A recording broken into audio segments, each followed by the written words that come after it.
This is Film Talk, where we interview the brightest minds in filmmaking 5 days a week. Do you need a great camera for your next shoot? You may want to consider the world's lightest handheld Super 35 digital film camera, Blackmagic's Ursa Mini 4.6K. The Ursa Mini boasts a 4.6K sensor, global shutter, and up to 15 stops of dynamic range. It's perfectly balanced for handheld use and comfortable enough to be used all day long.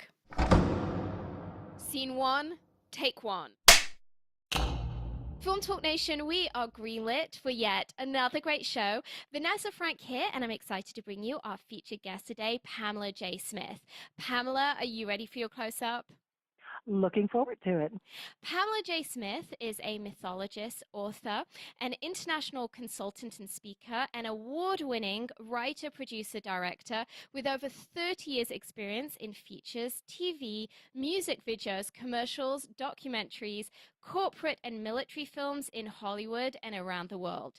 Her co-authored script, The Cuban Circuit, was a winner at the 2015 Bahamas International Film Festival's first Writers Residency program. Pamela is the author of The Power of the Dark Side, Inner Drives, Symbol Images Codes, Beyond the Hero's Journey, Show Me the Love, and romantic comedies. Pamela is a founder of MythWorks and co-founder of Mythic Challengers and the Alpha Babe Academy. Clients and credits include Fox, Microsoft, Paramount, Disney, Universal, Ray TV, Rome, National Film School of Denmark, LA and Marseille Webfest, and many more. Pamela is a frequent jurist and panelist for script contests and film festivals, and she is the myth expert for the special features on Fox's Ice Age Continental Drift movie. Pamela, it is such an honor to have you on the show today. Well, thank you so much for inviting me. I'm looking forward to it. So, Pamela, how did you first get into the industry? Kind of a side door. I'm from Texas, and if you're tall in Texas, then of course you're going to be a model, Yes. right? And Did you so have the big hair to go with it? Yeah, so I've been doing modeling, and then started doing a little acting in commercials and student type films. But unfortunately, it became quickly very obvious that I had very little acting talent myself. I've been there. Worse than none. So it was suggested, and I thought it was a great idea that I get behind the camera. Yeah. And went to UT Film School. And it was a wonderful experience, learned a lot, met a lot of great people that I still work with now. And we formed a company. One of my writing partners and I formed a company in Austin. And we did production and casting and talent agency work. So it was a real good build-up to then I was the location casting director for a Paramount film that came to Austin. Oh, wow. Yeah, and so met, a lot of, it was Paramount, it was a big deal. It was like, wow, Yeah. this is so cool. And from the people that I met there, they said, well, you should come to Hollywood. And I thought that sounded like a good idea, too. Yes. And actually, there were 17 of us that came out together from University of Texas Film School, a bunch of grads, and we called it the Great Migration of '76. And a number of us are still here working, but most of us had nice long careers in the industry. Yes. Wow. And then how did you get into, you are an incredible expert in screenplay analysis, and you've written a number of really outstanding books in the subject. Did you then really work specifically towards that, or is that something that happened kind of by accident, so to speak, once you were in Hollywood? Well, actually, I'd always been interested in writing. And, like many writers, I'd started writing very, very young, like, in grade school. And majored in English and Latin. And so already had that writing background and got my first paid writing job before I even graduated from university. So it just kind of it was a hand in hand with also producing.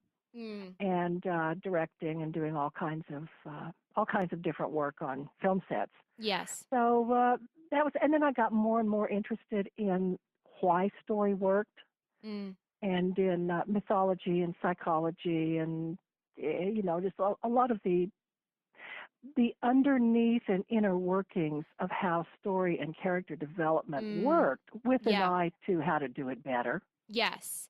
So, in that kind of on that subject, I read recently a book of yours, The Power of the Dark Side, which absolutely blew me away.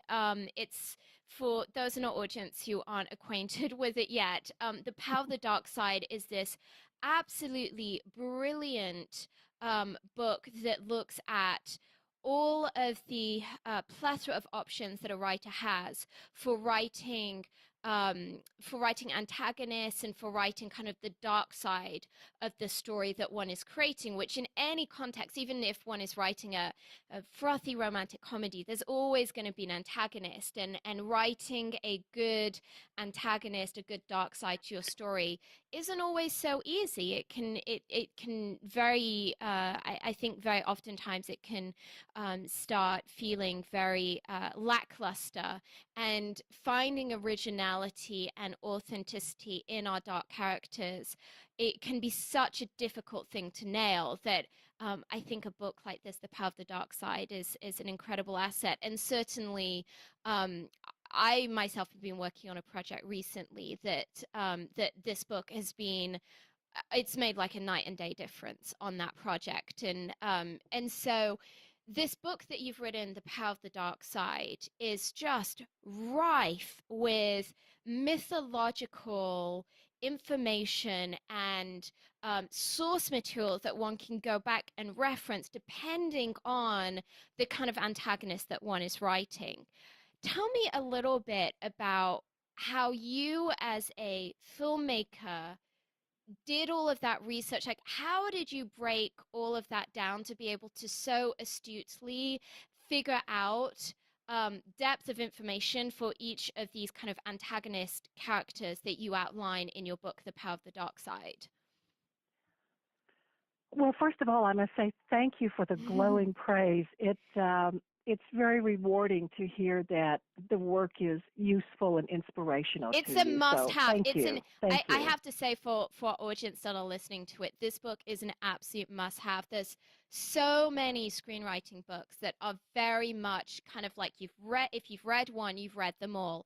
This book needs to be in every writer's kind of library of must have books that they're going to want to be referring back to again and again and again. It's not the kind of book that you read once. It's really a resource that one is going to want to have close at hand to be able to consult. Because I really believe, I mean, the depth of information in this book is such that if you're trying to impress a client, if you have a producer or studio executive that you really are needing to do your best work for, being able to bust out very quickly that kind of level of information and references and source material and further references that one can give an executive, it's going to make you look like a hero. So in my mind, I mean, I don't know what it retails for, but whatever it, whatever it costs is like, probably, in my opinion, it's one of the cheapest investments that a writer could ever make. Well, thank you, thank you. That is just great to hear. I'm so pleased. Thank you. So how did you go through that process of really, because it's one thing to kind of theorize, oh, there's this kind of bad guy, there's that kind of bad guy, but to actually go back through history, mythology, literature, and to be able to cross-reference so many different sources. I mean, that must have been a huge amount of work. Well, it actually was, but a lot of the work had already been done over the Yeah. years because, once again, I've always been interested in mythology and was Mm. an English major, so I did a lot of reading, and then have been a writer for many, many years. So a lot of it was just an accumulation. Yeah. And then Well, as I actually joke about myself, it's like, oh, I finally found a way to put to use all that otherwise useless information I've been gathering Yes. over the years, right? Yes. Yes. And so it was, and I just tend to think that way anyway, Mm. is to try to, one of my writing partners um, once said, if you can think holographically and see patterns, you're going to be a whole lot better off at Mm. everything that you do. Yes. So a lot of it was just looking for patterns and looking for a sympathetic resonance, to use a Mm. musical term. And I think the thing that keyed it off most for me, that inspired me to go ahead and write the book in the first place, Mm. was when I was studying comparative mythology, and we learned about the three levels of the dark side. And I Mm. thought, wow, that is so fascinating. You've got the personal, the impersonal, and the suprapersonal. Yeah. Thought, wow, that's great for stories, because Yes. in any story, you need to have at least two of those Mm. obstacles for your protagonist. They need to have Yeah. some kind of internal foible, and then they have to be battling something in the outside world, either nature and the forces, the Indeed. dark forces, or some really big bad guys and situations. Yeah. Yes. And it just grew out of that. And then also, I love to categorize things and make I outlines. know And I'm the same. I'm the same. Is there anything more pleasurable than researching? I don't know. Like I I just love it. yes, yes. It's just I mean it just really shows through in this book that like for example, I've been working recently on this dystopian YA movie that has a very heavy action genre to it. Hmm. And it's a story that deals with a major epidemic. And there's a brilliant section in your book that really looks at the nature of evil in epidemics and all of the different ways that that can manifest. And it just, it's one of those things that I think until I read the book, I hadn't really paid notice to. And then reading the book, I realized, well, I've been thinking that the antagonist is the person who unleashed this virus, but actually the virus itself is an antagonist, right? And Hmm. I would never have seen that if it wasn't for the book, that kind of level of there's a human component, but when you're dealing with evil in a movie, there can be a non-human component, be that a spiritual a spiritual dynamic, be it a pathogen, be it an environmental factor, and many times, in fact, that element, that non-human element, is far more terrifying than the kind of far more visible human antagonist who's maybe the catalyst for that. And it's just a level of thinking that I don't personally think I would have had if I hadn't have read this just incredibly intriguing book, which I have to say kind of left me very frustrated that I have so little time on my schedule right now, because it just so whets your appetite for so many of these mythological books and stories that are mentioned. I mean, it's like for those of us who really enjoy digging into our mythology, it's like a rabbit hole of information, and yeah, it's very for me it was a very tantalizing read. It made me just want to lock myself up for 2 months and just read lots of other stuff. So presumably presumably would I be right in thinking your book Symbols, Images, Codes kind of is down that same line of kind of looking at symbolism in, because unfortunately I've not had a chance yet to read Symbol, Images, Code, but I will shortly be reading it because I'm personally very interested in image systems in movies. I think it can often make the difference between a movie being so-so and a movie being exceptional.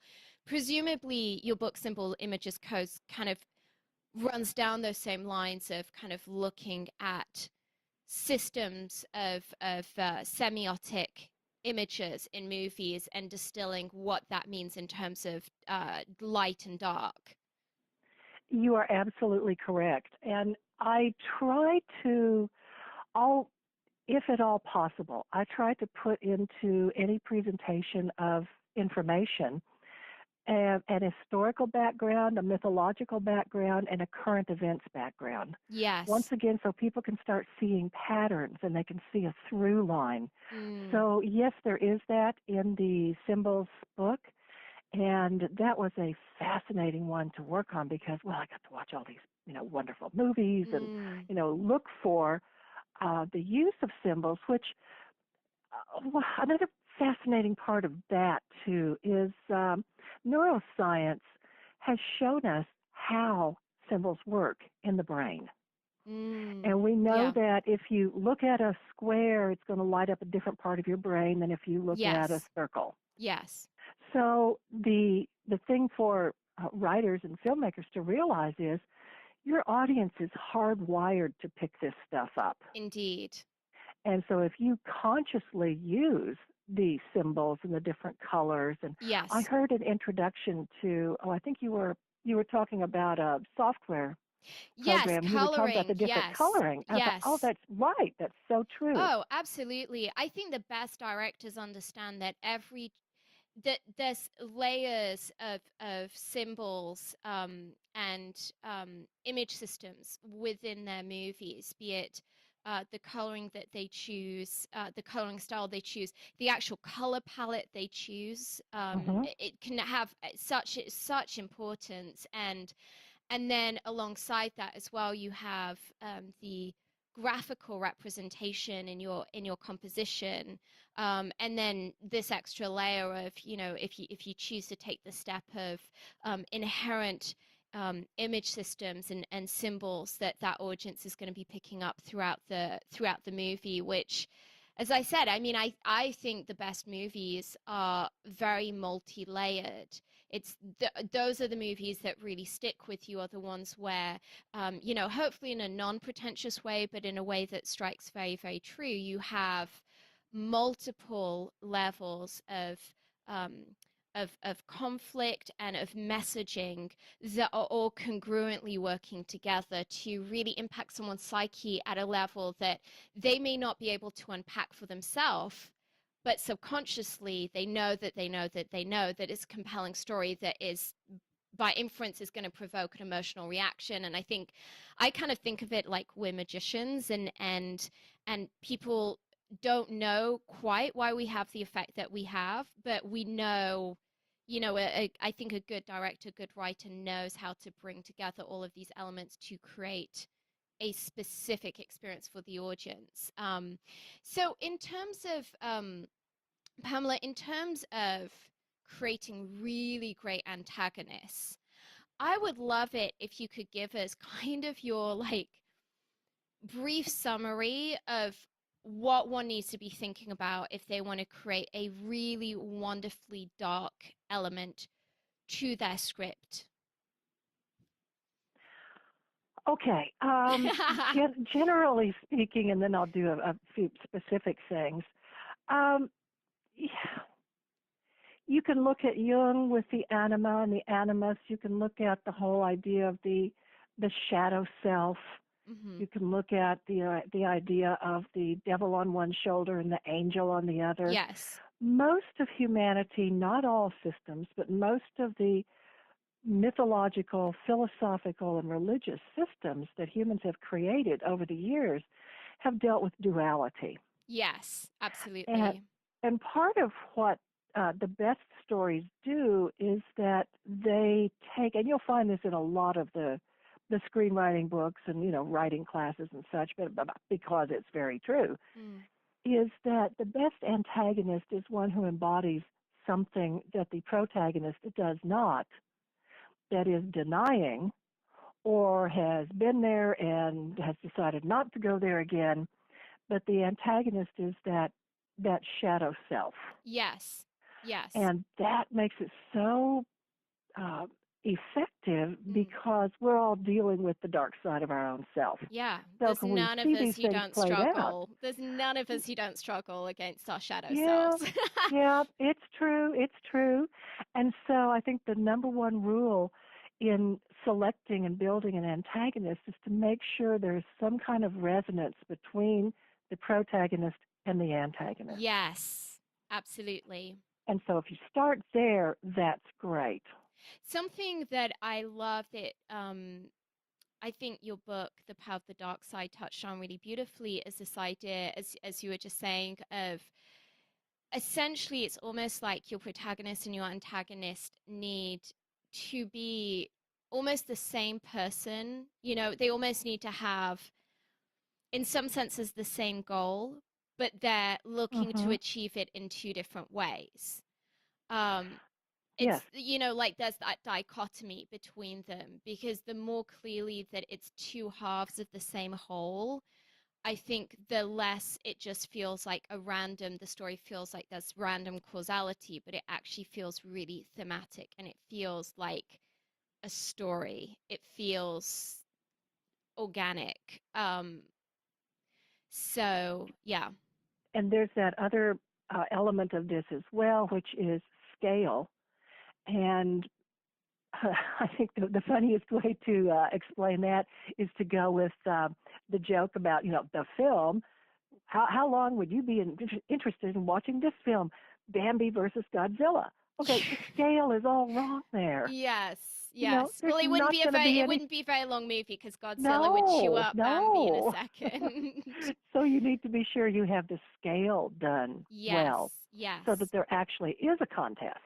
Yes, absolutely.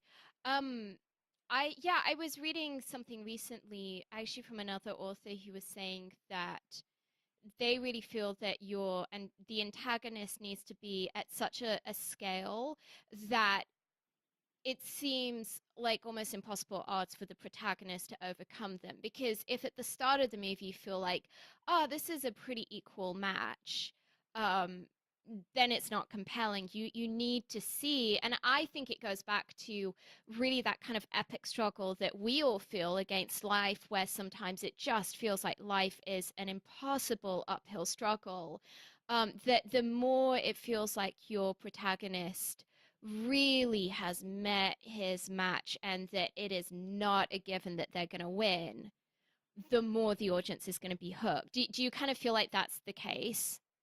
Well, yes, I do, because what we want to see in our characters, particularly our protagonists, is we want to see them change and grow. Yes. And so to start them off with seeming impossible odds, and then they go, oh, wow, maybe I could do this. Mm. Or, even following that hero's journey paradigm. And there are many, many more other mythic themes besides that one, but most people are familiar with that one. Yeah. Specifically, and you get some help along the way. You Mm. get some allies, you get a guardian, you get a teacher, you Yes. try something new. Yeah. Oh, that didn't work. Okay, Yes. but it's that keeping on the struggle. Yes. Absolutely, and there's a wonderful thing out of mysticism and metaphysics called dealing at things with a higher turn of the spiral. And you Yeah. see this a lot in films. I think the trick with a lot of these books and consultations and classes is to make us more conscious of the toolkit that we just naturally have as Mm. writers, Yeah. intuitively have as filmmakers, as Mm. artists, and you become more conscious of the tools. So you have your protagonist meeting a challenge at one level, this may be survival level, Mm. and then they meet it at the next level. Maybe it would be the self actualization, Yes. personal identity level. And Yes. then the next time they meet it, it's at that higher, I work for everybody else too level. Mm. But it's the same, it's aspects of the same type of challenge, Mm. meeting it at a higher turn of the spiral. And then you're giving your audience that rise up through Yes. the character. Yes, absolutely. Oh my gosh, this is so fascinating, Pamela. Um, and in terms of what you see of other writers' work, be it through scripts that you read and maybe consult on yourself, and then movies that have been produced that you're just watching as the end user, what is the biggest mistake that you feel like you see repeatedly when it comes to antagonists and that portrayal of the dark side in movies? Oh, what an interesting question. Um, My first response is to say it's too easy. Yeah.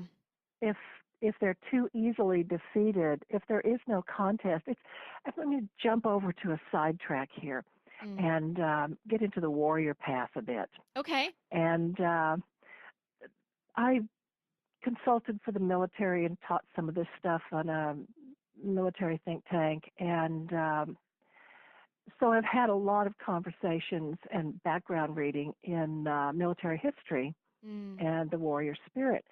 There's a thing called the worthy opponent.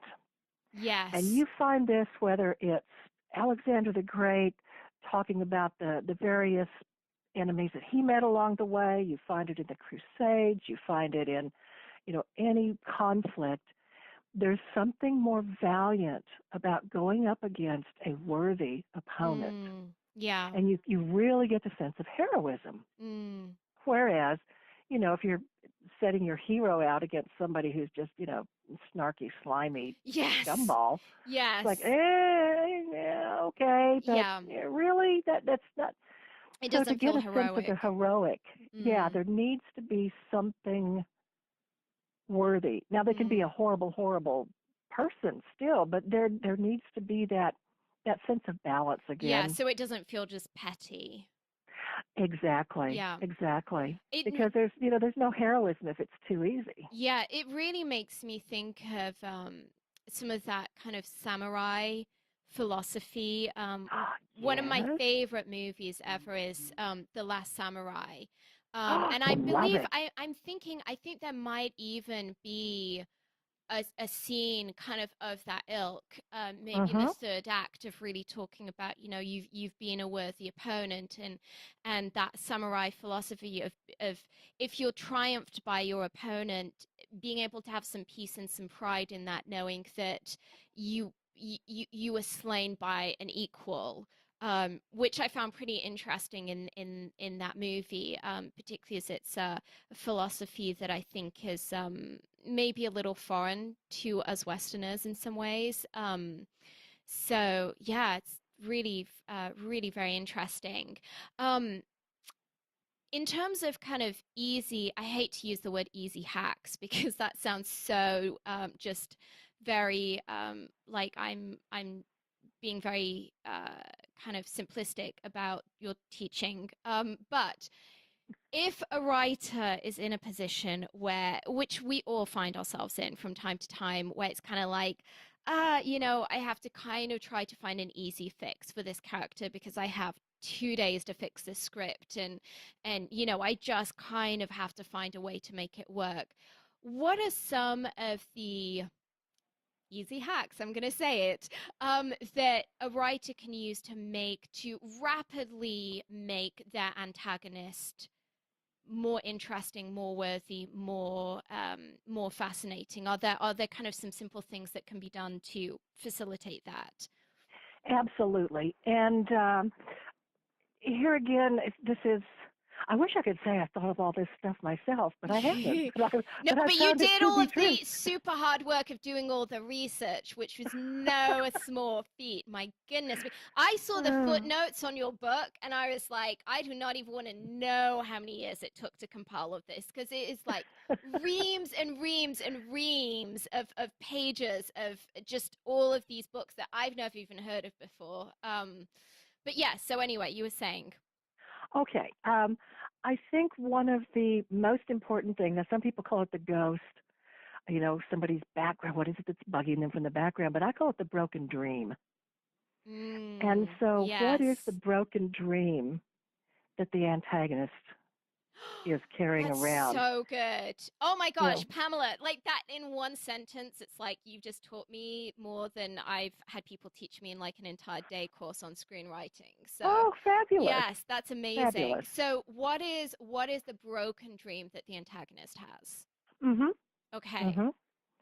And and that's of course actors are going to love that kind of scene, right? Yeah, Where they get to talk absolutely. about it. So I think that's done very well in The Dark Knight when Mm-hmm. you've got the Joker, supposedly just about to tell us what is his broken dream. And Mm. he sucks us in by saying, oh, my mother did this and my father that. And then he goes, just kidding. Yes. And he, of course, is a wonderful example of a psychopath. Yes. And so, then you've got that whole scale of villainy between somebody who's just disappointed and angry at life and strikes Mm. out, and then the sociopath who has very little empathy, and then the psychopath who just, well, there's no hope there at Yeah, all. yeah, yeah, absolutely. Are you, do you really believe that writers need to have at least a basic working grasp of psychology to be able to do a good job of what they're doing with antagonists? I think it's a very good idea. Yes, Yeah, absolutely. yeah. And I will say one of my books, Inner Drives, offers psychology using the system of the chakras. Mm, And I find that to be a really good system because it's based on, physiology and yeah. psychology and philosophy, Mm, but certainly, any kind of psychological research would be very, very yeah, helpful. yeah. Well, Absolutely. I I mean, highly because I think recommend it. that, the thing that's worrying to me, and I know this probably sounds like I'm kind of throwing my peers under the bus, but I by no means am trying to make a generalization, but I do sometimes encounter writers that honestly, I don't know whether they could tell you what the difference is between a sociopath, a psychopath, and someone who is purely maybe having some kind of a breakdown.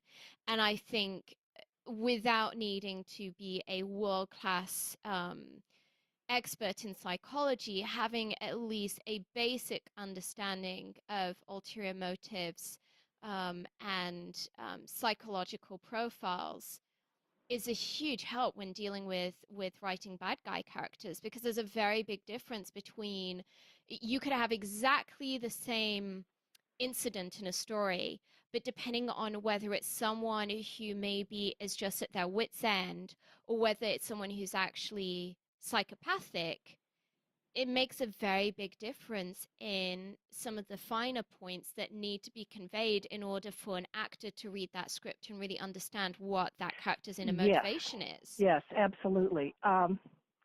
Besides my own book, Drives, I would highly recommend a book by Dr. Rachel Ballin, Hmm. who has taught screenwriting at UCLA and many other places. And she has a book on creating characters using psychology because she is a licensed psychologist. Interesting. So, and she's got, I think, a couple of books that are from that perspective. So Yeah, you could check out Dr. Rachel Ballon, Ballon, and fantastic. she has some really good information. But yeah, absolutely, it's we're not going to be engaged with the characters unless we're emotionally invested. Or the Yes. story's not going to work unless we care. And there's So that, and there's that plausibility, because there's nothing worse than watching a really two-dimensional movie where there's some bad guy and you're just going, I don't know what this guy's motivation is. Like, yes, he's stalking this person, but it's not clear. And I think there's a difference between, oftentimes when writers are being a little bit lazy, there's a difference between very intentionally keeping an element of the motivation, that there being a level of like audience in sorry audience inferior and kind of suspense about that, and it just being that the writer just actually doesn't know himself and hasn't done the work to figure it out. uh-huh, One of my uh-huh. one of my favorite shows, just for the sheer caliber of the filmmaking and the writing and performance, is House of Cards, that very much features a character who is without a doubt psychopathic, and he has a wife who arguably, at the arguably is a sociopath. Mhm. And it's just amazing to me. They're now on, I believe it's what, season 4 that they're now on. And the level of coherence in those characters' makeup, in the way that they react to situations and the way they deal with situations, is so plausible that even if one isn't a incredible expert on human behavior, you just watch it and you absolutely buy the premise of these characters, despite the unlikeliness of in some ways of the setting. It could seem fantastical and implausible that a US president would be involved in such shenanigans, and yet the integrity of the writing is there to where you don't question it, and you actually start realizing that kind of Napoleon principle of, wow, great men in power often probably are from questionable backgrounds, because you don't rise to being one of the most powerful men in the world without some pretty interesting traits. Well, Pamela, we are about to enter our final act, in which we're going to be getting some of your top recommendations. But before we do so, let's take a brief moment to thank our sponsors. When you're putting together that masterpiece movie, the coloring is a major creative decision. It can make the difference between whether the audience interprets your story as warm, cold, dark, or light, and it can help define the genre of the film. Here's a quick tip. Horror movies tend to have blue tones, romantic comedies tend to have warm tones, apocalyptic movies tend to be grey and washed out, movies in which reality is off kilter tend to have green tones, and action movies tend to feature a lot of teal and orange, particularly in their artwork. The Emmy Award winning Da Vinci Resolve from Blackmagic will help you get that perfect color for your next production. The Da Vinci Resolve 12 combines professional non-linear video editing with the world's most advanced color corrector, so you can now edit, color correct, finish, and deliver all from one system.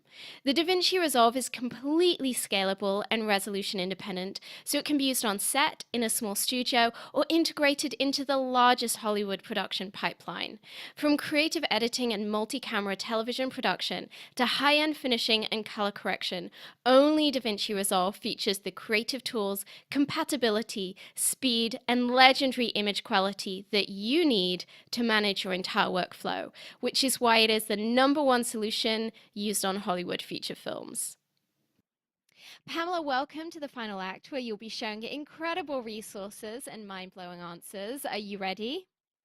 Yes, let's do it. So, Pamela, to take a step back from just this fascinating conversation we've been having about the power of the dark side and antagonists, which I would happily sit here and speak for many hours with you about that, because I know you have a lot to teach.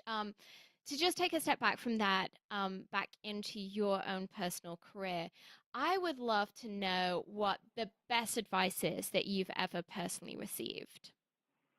The best advice. Um, I would say it is to learn as much as you can about everything that you can. Yes. Get as much experience in every arena as possible. Spend time in the ray. If you want to be a director, work in craft services. Mm, If you want to be a producer, be a grip for a while. Do as many of the jobs on a film set as you possibly can, so that as you take, well, whatever position, you understand what it takes to do the other jobs, and it can make yeah. a much better team. It makes you And have more empathy for what it's like. very much so, very much Yeah. so. And I've done craft service. I actually enjoyed it a lot. So there's something very zen about cutting the carrots, Yes, yes, and nurturing the crew. So yes. that would be to me, that was the most important.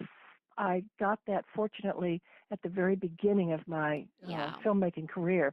And then the other thing that I have learned through sometimes unpleasant experience is to always have backup.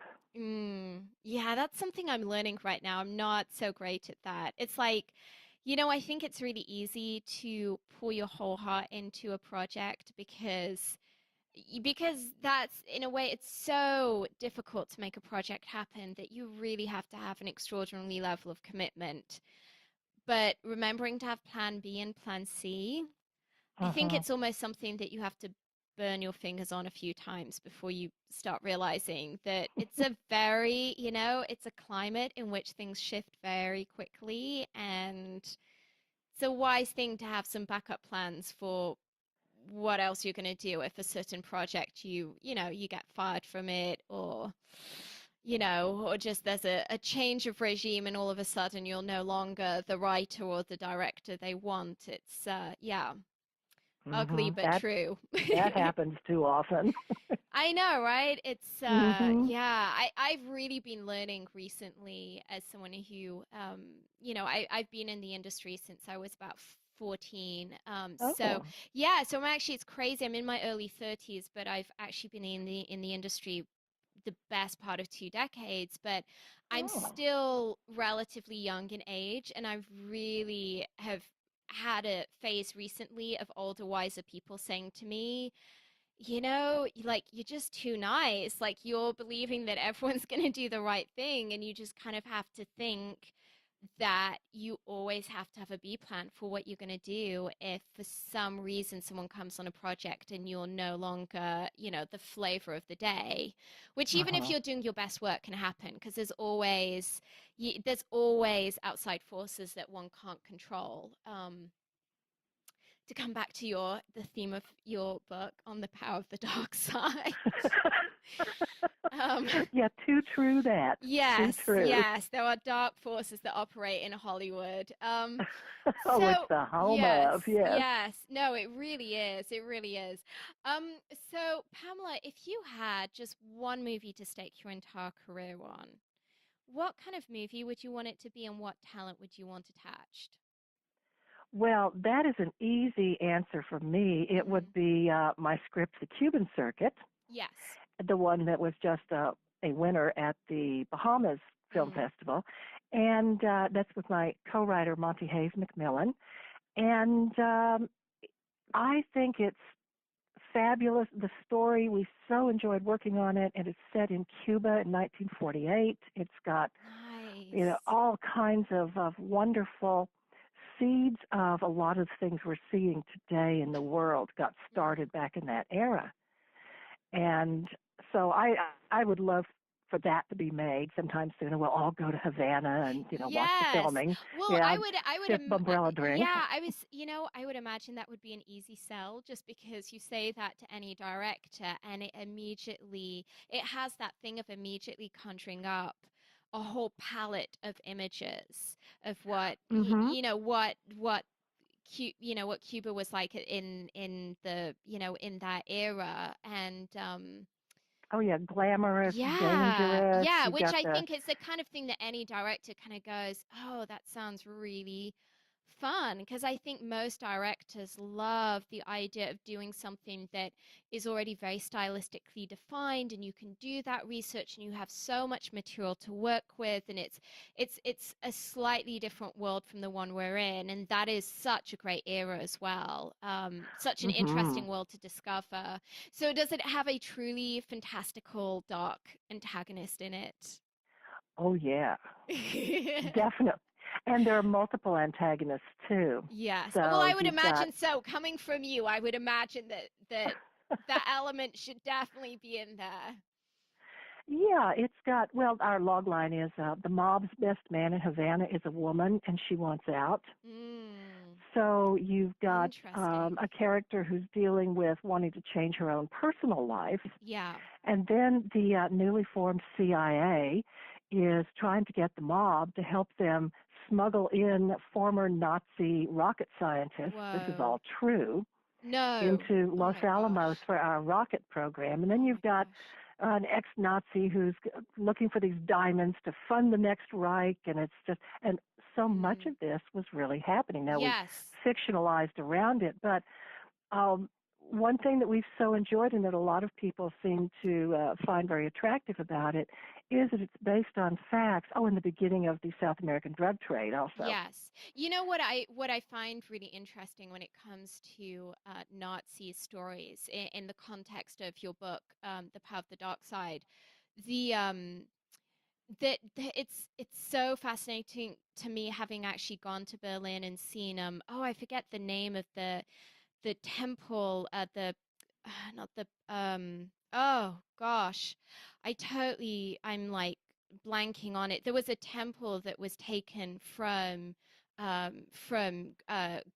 Greece that Hitler actually had brought to to Germany because of its history of human sacrifice, and you can go to this museum Oh in my Berlin and gosh. see it, and it's really amazing. I mean, I know one of the Indiana Jones movies kind of dug into this in a more family-friendly way, but when you actually look at the history of how, in terms of the symbology, what the so many of the Nazi symbols were based um, on Oriental ancient religious beliefs and satanic practices and some very kind of potent spiritual traditions.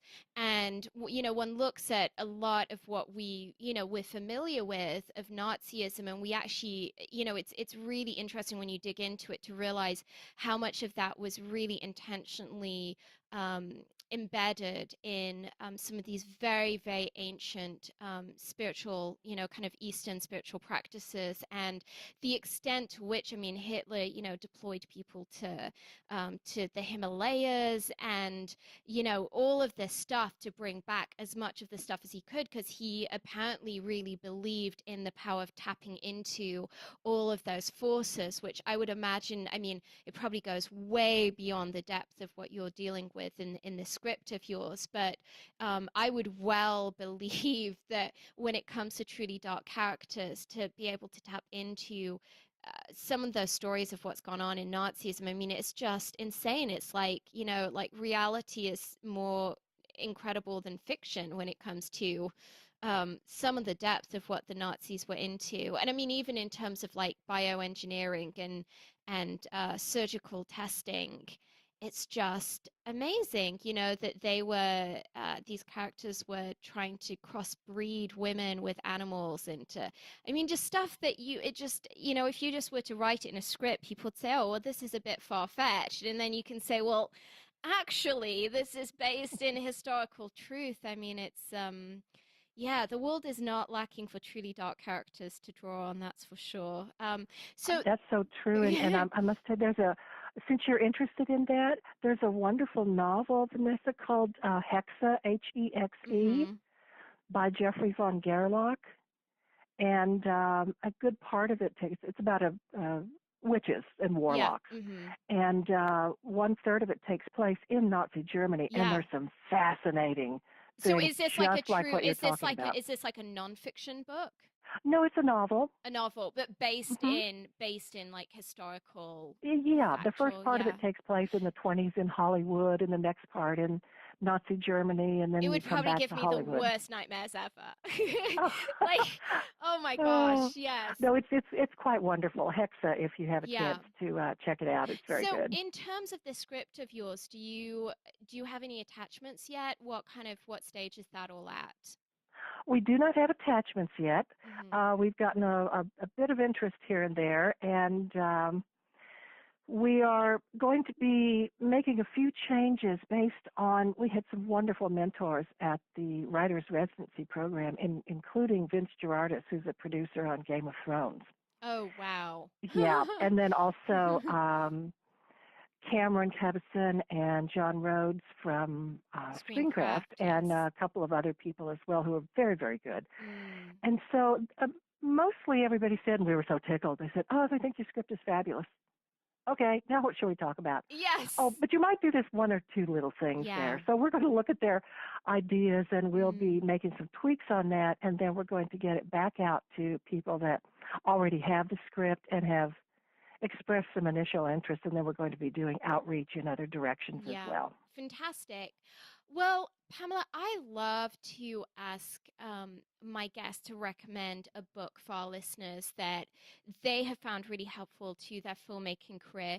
You've written a number of books yourself, so I would love at this juncture to talk about a little bit more about your books rather than someone else's books. So I would just love it if you could give us like a brief elevator pitch for kind of each of these books that you've written, so that if our audience, as I'm sure they will have been thoroughly tantalized by this show, and I imagine there'll be a lot of people kind of screaming at their computers, like, more, more, we want more. Oh my gosh, that was not long enough.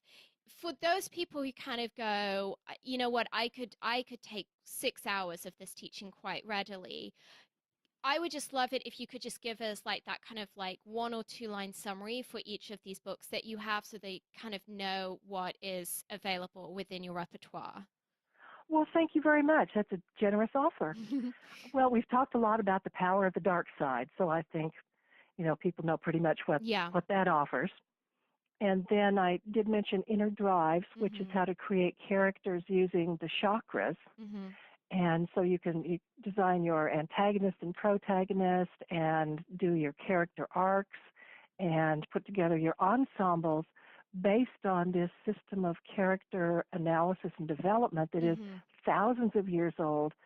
We all have it going on within us, your Yeah. endocrine glands, and how it affects your emotions and your Mm. actions and all of this. So it's a really excellent handbook for Mm. character development.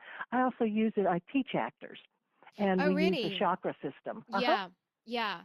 Well, And it's do the it's same certainly very theme. unique. It's certainly very unique. It's again, I can honestly say I've not seen that before after like 20 years in the business, and I'm like, I have never heard that system before. So, Well, that's it's real helpful and it's a lot of fun to use. mhm. The Symbols, Images, and Codes book is really wonderful for filmmakers as well as Yes. writers, but certainly for visual artists. I feel that particularly for people like myself who are writer directors, Mhm. that's Mhm. ideal because really the reason a lot of the time, in my opinion, that directors end up writing is that I not with the truly great writers, but oftentimes, when one's starting out and maybe not able to get access to that top layer of writing, and you're kind of, the scripts that you're seeing, they're good, but they're not so great. Um, the in my experience, the thing that's missing so much is an understanding from the writers of those great visual moments, how to build in those moments that are going to look great and are going to make the director look great. And I think often what ends up happening is that directors end up having to go back and kind of do their own draft of the script, incorporate some of those elements, which I think often just leads to directors like myself just saying, you know what, like I'm just going to write my own source material because otherwise I'm just going to end up having to rewrite someone else's. And Uh-huh. I think hence for people like myself who see the writing as part of the equation of directing and who are looking for those image systems, who are looking for how they can build those codes and those semiotics into at a script level into the script so it's something that feels very organic and isn't something that they're going to have to kind of try and just tack on as an afterthought. I think this book, Symbols, Images, Codes, is going to be particularly of interest. Great. Yes. I agree with all the reasons that Mm. you stated there too. And another one of them is Show Me the Love, and Yes. it's all kinds of love for all kinds of stories. Because too often people, oh, Interesting. love, a chick flick, a rom-com. Yes. But if you just listen to a few of the chapter titles, Love of Country, Warrior Mm. Bonding, Love of Family, Love of Yeah. Death and Destruction, interspecies love, chivalrous love. We have Mm. all these different kinds of love Yeah. in our lives and in the best stories. And so what this book does is to take a concept like love of land and country and Yes. then looks at the mythological, historical, Interesting. psychological background of why we have these feelings, Yes. and then examples from current events, and then lots of examples from movies, Mm. and then suggestions for both writing that kind of love and also cinematic techniques Mm. so that you get your suggestions on okay, what's more effective here, a wide panning shot or Yeah. a up Wow. shot or a down shot. And Wow. I wrote that one with Monty Hayes McMillan. who's Yeah. also co-author on the Um, Cuban circuit, and we've both been directors, yeah. and he's a photographer. So we thought, wow, make this a handbook That is as so well as just fascinating because I think it goes back to this whole subject of wanting to make your story as multi-layered as possible. yes, I yes, think there's such a focus in Western culture, Western cinematic culture on the romantic love story that mhm, we forget that some of the best stories are the ones where we see all of these other expressions of love. Like I think of a movie like Up, which is, I mean, at every level was one of the best, most successful movies that I can think of. And you see that you do see beautifully depicted that romantic love and the aging, what that means in the aging process, kind of in the first act. But then you see this beautiful love between this kind of grandfather figure and this younger boy. You see the relationship with the pet. You see even the relationship with the geographic area, with really the focus and the obsession that the protagonist has with going to this location that his late wife had always dreamt of going at too with him. And I think that was so refreshing for audiences to see a movie that wasn't just the same old, boy meets girl. Or I mean, even I think a movie like Frozen was refreshing for a lot of people to see a Disney movie that wasn't just about like the prince and the princess, but instead it was really about the relationship between two sisters, and that in its own right, being its own kind of love story, was beautiful. It was really, really, I felt like it resonated at such a deeper level for a lot of people. So I personally definitely want to check out that book because I think we can all stand to figure out how we can just build out our scripts and add more texture and more depth to them by exploring all the facets of the human experience and not solely the romantic facet. Speaking of romantic, I know that you wrote a book on romantic comedies as well. Could you tell us briefly a little bit about that? well, actually, I just turned in the manuscript to the publisher yesterday, Ooh. Is this my and is this with Michael VC Productions? yes, it is. They are wonderful Fantastic. publishers, Yes. fabulous people, and they have a lot of really good books. So everybody should go to their website and check it out. Yes, it's am I right in thinking it's mwp.com? Is that That is right? correct. Uh huh. Yes, yes. And it's I have to say for those, I mean, I've spoken a lot about that website on this show. We are blessed to have a lot of their authors on the show. Mhm. So many people in the audience will have probably already heard me talk about this, but for those that haven't, I would really advocate going to mwp.com because it is just the most incredible resource of books on filmmaking, and I believe is actually the by far the largest publisher of filmmaking books. It's a treasure trove and is definitely for anyone who could do with improving their craft, which is pretty much everyone in the industry. It's an absolute must have to go and just go take a couple $100 and just buy yourself a dozen books. You are gonna see that return on investment many, many, many, many times over. So what is Absolutely. romantic comedies going to be about? Well, this is a bit of an experiment because this is not a how-to book. It's a gift book. Hmm. The subtitle is the title is Romantic Comedies, and then the subtitle is These Films Can Save Your Love Life. Ooh. And there had been a study that showed that couples who watched romantic comedies and then talked about them afterwards had a very good stay together rate Really? I could compared see to that. people who had just gone into couples therapy. That's So fascinating. it's been so fun.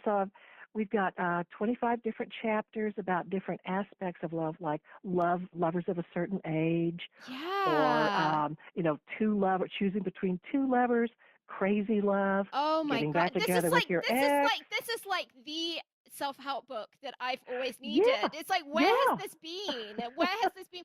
Please tell me, Pamela. Please tell me though, are there like chapters for people who are like not in a relationship who need some of those life lessons on romance?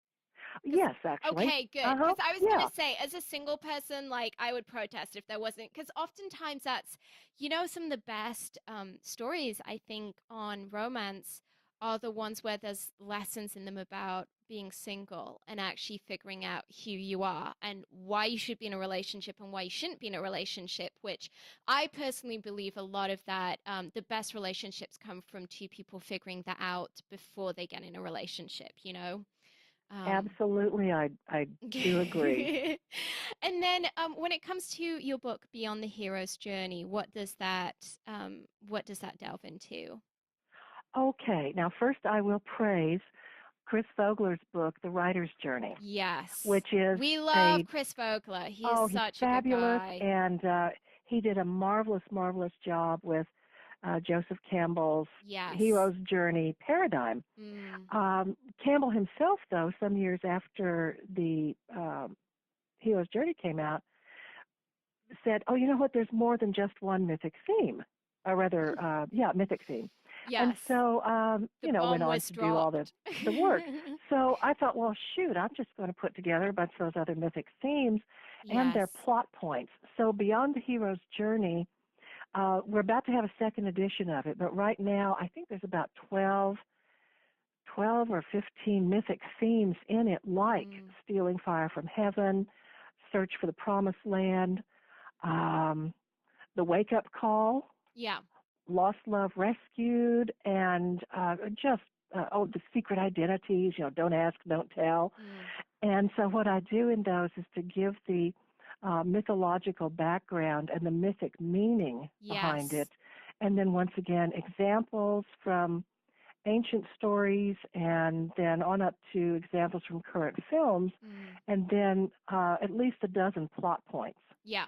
And the trick is you may be writing something on the search for the promised land theme, Mm. but you only need to hit 6 of those plot points for it to resonate with us. Yeah. And they don't have to be in order. Mm. So you get a lot of flexibility as a writer, but it's sort of like say, okay, well, here's the color palette, or here's Yes. the Yes. musical key. Yeah. And if you hit these notes or get these particular colors, it's Then going you're to good. resonate for us on that mythic theme. Yeah. I think I need all your books. I think I need to just go and make a mass purchase.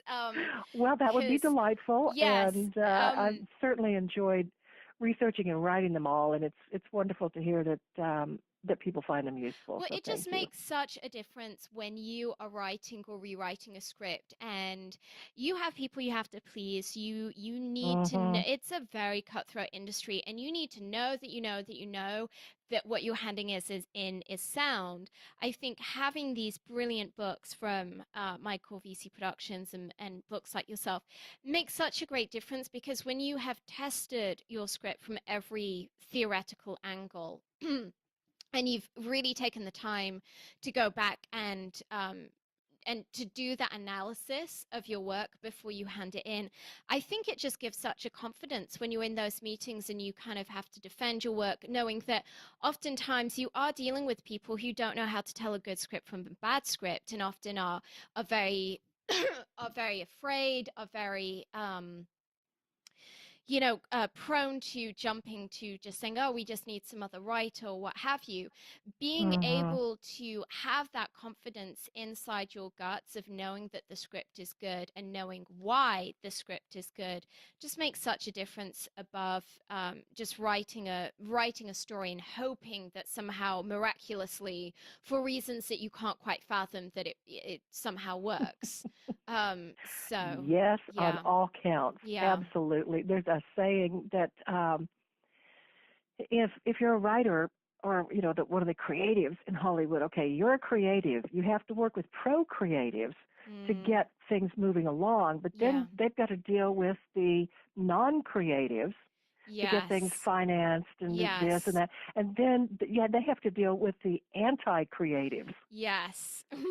So it's a battle all the It way. is. It is. And I think just being able to test out the theories and be able to say, you know what, I have been through like 5 different tests of why this, I've held it up next to the hero's journey, I've held it up next to the power of the dark side. And to be able to go down that list and have substantiated it and worked out the theory behind why it works just means that when you're facing someone who's going, I don't know, you can say, well, I do. I genuinely can tell you that this thing works, and if you want me to, let me tell you why.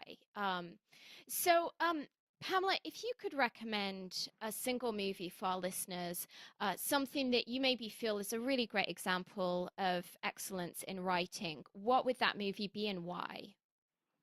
Well, my favorite movie of all time is Apocalypse Now. And, you know, won many awards, is very Yeah. well respected. But the reason I like it so much and that I think it's an important film is that it deals with so many aspects of who we are and what Yeah. systems do to people and the dark side and how it can get into us. The dark side is aptly depicted in Apocalypse Now. Isn't it just? And it's about, it's about war, Iconically so. extraction Yeah. capitalism. It's about the rich poor gap. It's about racial divides, Mm. personal integrity, the mindless war machine, and how we can get caught up in things that take us down, take us upriver, headed for the dark side. And Yeah. plus, it's just so beautifully shot and directed, and the sound, Yeah. the whole sound design was Academy Award winning. Oh, it was Yes, groundbreaking. yes. So I'd say Absolutely if groundbreaking. I think the sound design on that movie, it's one of those things, when they they overlay the sound of the helicopter rotation with oh, the ceiling oh, what do you fan call that? in the opening Yeah, the scene. ceiling Yes, fan.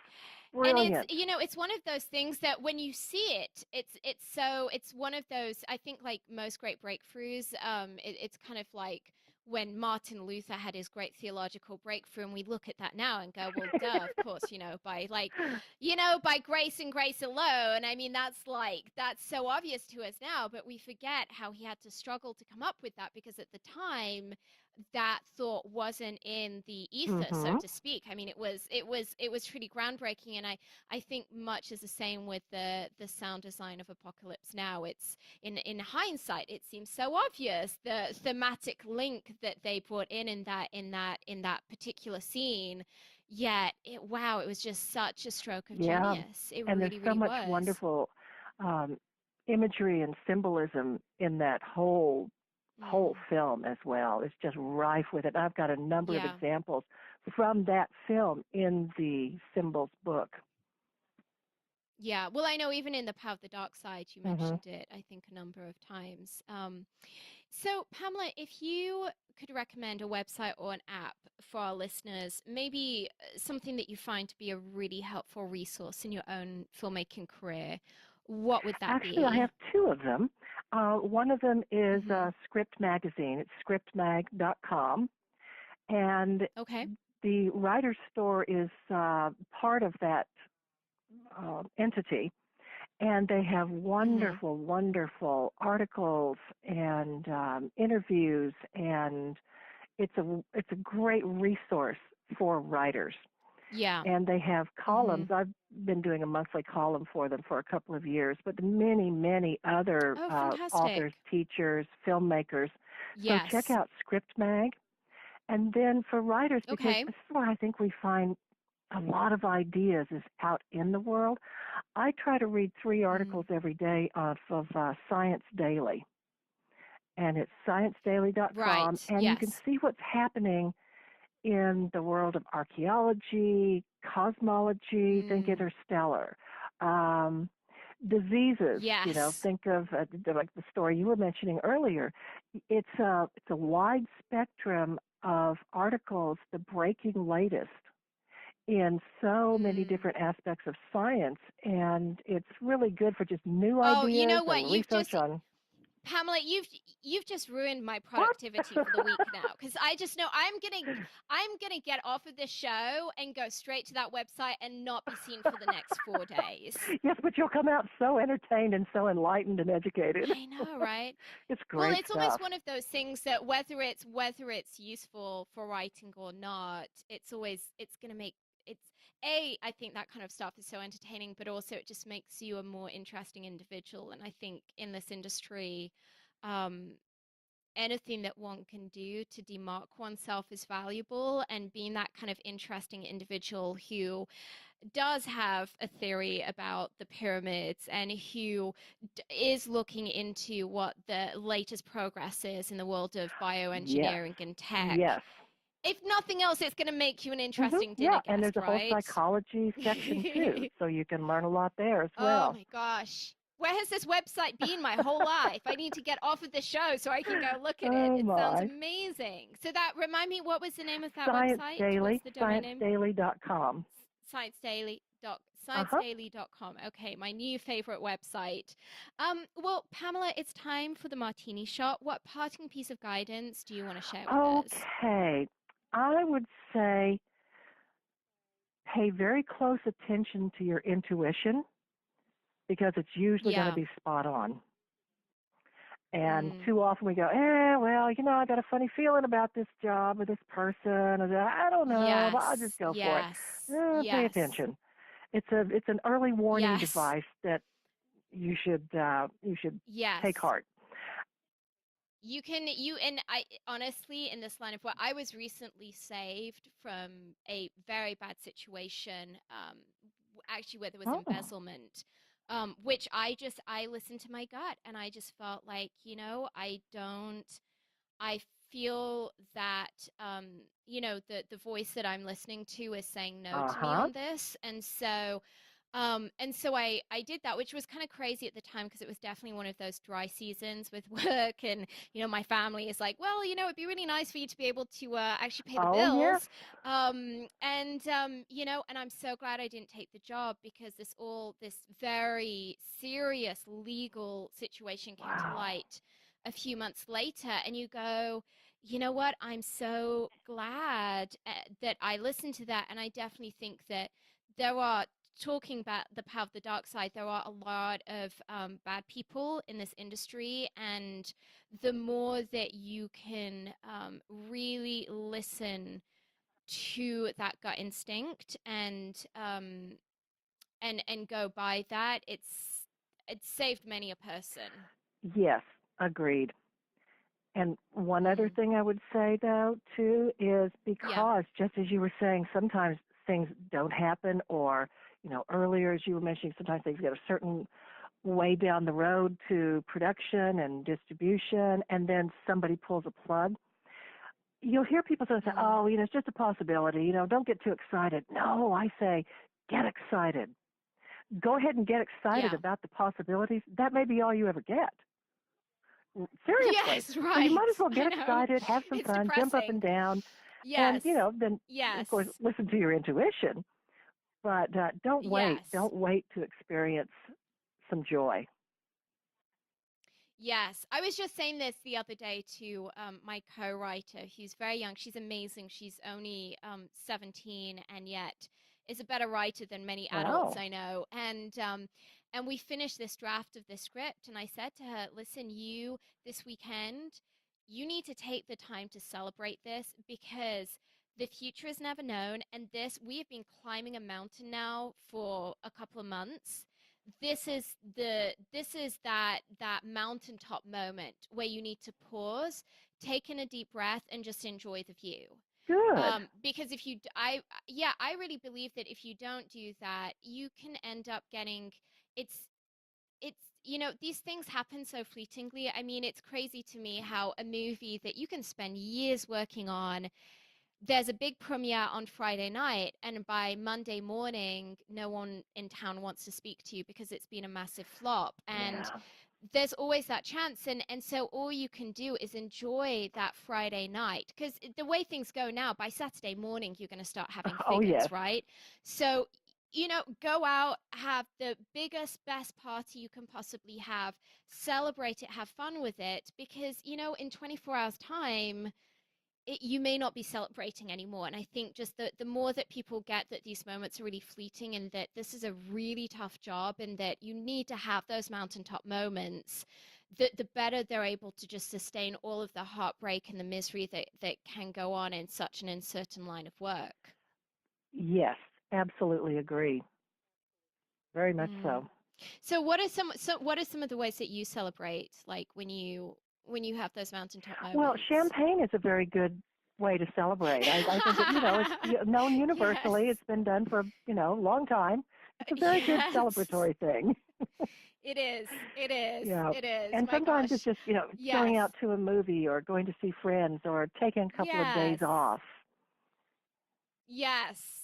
Is there any better celebration than sleep? I Oh, know not. yes, I'm with you on that one. Having taking a nap. Yes, it's so nice when you finally finish a project and it's like I can just sleep for 20 hours and no one's going to Mhm. bother me. Mhm.